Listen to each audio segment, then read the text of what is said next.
Discharging a capacitor. Discharging a capacitor menunjukkan kita nak membuang cas. Okay, kita nak membuang cas daripada plates of capacitor. Kita nak membuang cas. Berbeza dengan konsep charging, kita nak menyimpan cas, tapi kalau discharging nak membuang cas. Apa maksud membuang charge dalam kapasitor?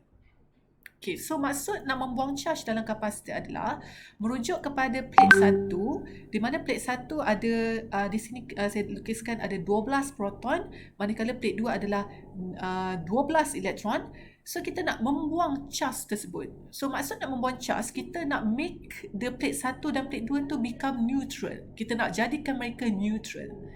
Maksud neutral adalah di mana 12 proton tadi kita nak kembalikan dia kepada asal. So sekarang ada 12 proton dan kosong elektron. So kita nak kembalikan dia kepada keadaan yang neutral. Okay, itu maksud membuang charge bagi plate 1, di mana daripada 12 tadi kita nak jadikan ada 6 proton. Okay, dan yang 0 elektron pada plate 1 tu kita nak jadikan dia balik kepada 6 elektron, supaya jumlah proton dengan elektron pada plate 1 juga pada plate 2 adalah sama. Okay, dan pada plate 2 pun sama konsep, di mana sekarang dia ada 12 elektron, kita nak jadikan dia neutral, so maksudnya kita nak balik kepada 6 elektron. Okay, dan 0 proton yang ada pada plate 2 kita nak kembalikan dia kepada asal, iaitu sebanyak 6 proton. Bermaksud seimbang.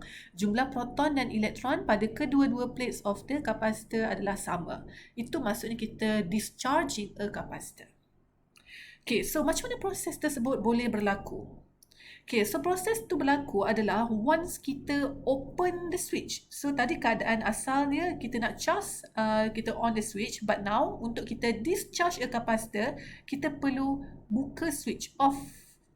Okay, kita perlu off the switch. Okay, jadi apa yang berlaku once kita off the switch adalah di mana elektron tadi daripada plate yang kedua, dia akan balik semula ke rumah asal dia. Okay, so semasa dia balik semula ke rumah asal dia, dia mungkin akan melalui resistor pada keadaan itu. Okay, so katakan ada satu elektron yang balik semula ke rumah dia. Okay, so katakanlah elektron itu dia keluar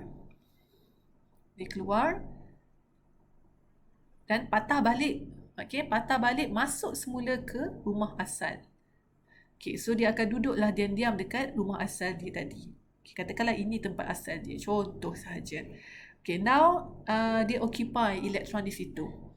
Okay, dan kalau tengok pada jumlah charge bagi kedua-dua plate ni tak seimbang, di mana ada satu tempat kosong perlu diisikan pada plate yang kedua. Jadi siapa yang tinggal di tempat asal pada plate yang kedua tadi adalah proton. Okay, maksudnya proton tadi daripada plate 1, salah satu proton tu akan kembali ke plate yang kedua. Okay, so ini adalah pada keadaan awal. Okay, dan proses tersebut akan berulang. Okay, di mana elektron yang seterusnya dia akan keluar daripada plate yang kedua, dia akan kembali pada plate yang pertama. Okay, saya akan jump the step. Okay, manakala setiap kali elektron yang asal tadi kembali semula pada plate 1, waktu itu proton akan kembali semula pada plate yang kedua. Okay, so now jumlah elektron dengan proton pada setiap plate adalah seimbang. Okay, di mana ada 6 proton pada plate 1 dan 6 elektron pada plate 1. Sama seperti plate yang kedua. Ada 6 proton pada plate yang kedua, juga ada 6 elektron pada plate yang kedua. So waktu inilah berlaku discharging capacitor. So proses masa elektron tersebut kembali kepada asal. Okay, so itu adalah cara pergerakan proton dan elektron. But now kita fokus kepada voltage pula. Okay, so kita fokus pada voltage. So, pada asalnya, semasa proton dan elektron occupy pada satu side, so semua proton pada positif dan semua elektron pada negatif, pada plate yang kedua iaitu negatif, jumlah keupayaan across the plates adalah 6 volt. Okay, dan waktu itu electric field juga mengalir from high potential to the lower potential.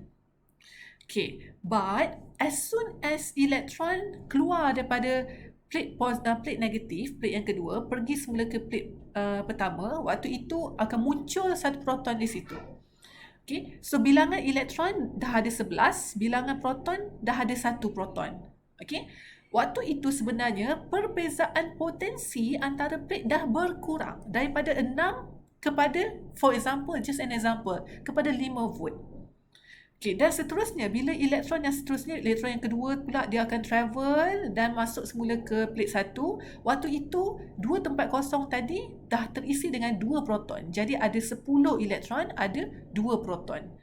Okay, sama seperti plate 2, plate 1 pun akan mempunyai daripada asal 12 proton dan kosong elektron, dah menjadi 10 proton dan 2 elektron. Okay, dekat situ boleh nampak di mana potensi dia dah semakin berkurang. Jumlah proton pada plate 1 daripada asalnya besar iaitu 12, iaitu maksimum, dah berkurang kepada 11. Kemudian berkurang lagi kepada 10. Berkurang lagi kepada 9, 8, 7. Okay. Waktu itu bila jumlah charge dah berkurang, jumlah charge proton dah berkurang, bermaksud potensi dia akan berkurang. Sebab potensi itu akan bergantung kepada charge. Semakin besar charge pada plate, semakin banyak potensi yang boleh terhasil. Charge apa? Charge proton. So, kita memerlukan proton charge yang banyak untuk menghasilkan potensi yang tinggi. Tapi disebabkan plate 1, jumlah proton dia dah semakin berkurang daripada 12, 11, 10 dah berkurang. Menunjukkan potensi dia turut sama berkurang. Okay, jadi pengurangan voltan pada perbezaan potensi 1 dan 2 tu daripada 6, 5, 4, 3, 2, 1 dan akhirnya akan menjadi kosong. Okay, so daripada 6 volt tadi dah jadi kosong. So, bila mana voltage tu akan menjadi kosong adalah bila mana jumlah charge pada plate 1 dan kedua tu dua-dua dah become neutral. Okay, so itu adalah daripada sisi pandang voltan, potensi. Okay, so kesimpulan untuk discharging capacitor bagi potensi, daripada nilai potensi yang maksimum, dia akan berkurang sehingga menjadi 0 volt. Okay. So, dah habis untuk charge, dah habis untuk potensi, but now fikir untuk current pula. Okay, so sama seperti konsep charging, current tu akan ada wujud nilai dia bila mana charge dia bergerak dengan banyak. Semakin banyak elektron yang bergerak, bermaksud semakin tinggi jumlah current. Okay, jadi proses tadi semasa elektron baru start keluar daripada plate 2 nak masuk ke plate pertama, waktu itu sangat banyak occupancy yang boleh diisikan pada plate 1. Okay, bermaksud pada plate 1 ada 12 proton pada asalnya dan ada kosong elektron, tetapi bila elektron nak keluar balik daripada plate 2 masuk ke plate 1, bermaksud sekarang dia boleh ada ibarat seperti ada 12 tempat kosong. Sebab ada 12 proton, maksudnya dia nak letakkan diri dia dekat salah satu tempat kosong tersebut. Itu analogi dia. Jadi dia ada banyak peluang untuk diisikan di plate 1. Bermaksud kat situ, jumlah charge pada awalnya sangat banyak yang travel from plate 2 ke plate 1. Semakin lama, semakin hilang keupayaan potensi 1, maksudnya jumlah proton dia semakin berkurang. Waktu itu, elektron yang travel daripada 2 ke 1, dia akan semakin berkurang. Okay? Jumlah charge elektron yang travel daripada plate 1 ke plate 2 ke plate 1 akan semakin berkurang. Waktu itu, current akan reduce, akan drop. Current akan reduce. Okay?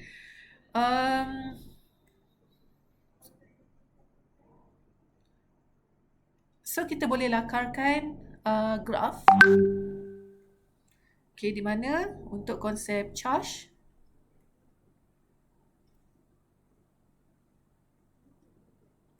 okay, melawan masa. Okay, kita fokus pada proses discharging. Okay, so semasa proses discharging berlaku, jumlah current adalah from maximum. Okay, daripada maximum value, okay, dia akan drop kepada kosong.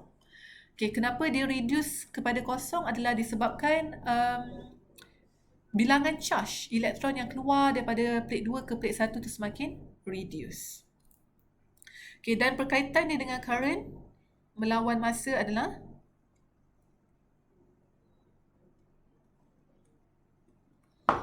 okay, so current melawan masa juga akan reduce. So semasa pada awal ni waktu yang macam baru nak start charge 0.1 second for example, waktu itu jumlah charge sangat-sangat banyak yang merentasi litar, so then current dia adalah sangat besar. Okay, but it slowly decrease ke zero. Okay. So ini adalah bagi konsep discharging of a capacitor. Proses yang sama but in a reverse way. Okay, dan kalau tengok pada bacaan current in the emitter, okay, di mana untuk proses discharging, okay, jadi pada masa 0 second, bacaan current dia adalah sangat besar, iaitu pada I0.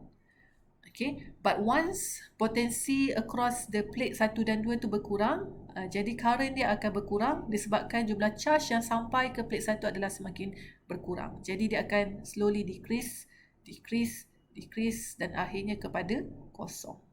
Okay, daripada maximum value of emitter akan kembali kepada 0 ampere.